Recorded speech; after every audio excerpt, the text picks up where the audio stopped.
حاجة غريبة جسمنا بنعملها بس محدش يعرفها. تعالى وانا اقول لك ايه هي.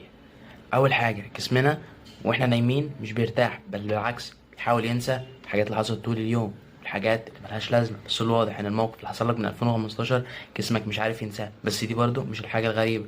تاني حاجة جسمك بيضخ حوالي 7000 لتر دم يوميا، ودي برضو مش الحاجة الغريبة. تالت حاجة جسمك فيه حمض كفاية انه يدوب مسمار، بس جسمك ذكي بيتخلص منه كل 3 ايام.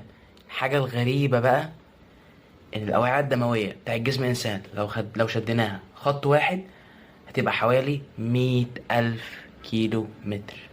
دي معناها ان احنا لو لفيناها حوالين كوكب الارض تعمل 2.5 مرات. وده يعني جسمك شبكة واي فاي بيولوجية دي. واخر معلومة ممكن محدش يعرفها، ان مخك يقدر يولد كهرباء من لمبة صغيرة. يعني بعد كده لو حد جه قالك قوم اشتغل يا كسلان، قول له انا بشتغل 24 ساعة يا حبيبي، ده انا مخي عامل لي فيها مولد كهرباء. وبس كده، دي كانت حكاية من حكايات منام توكس.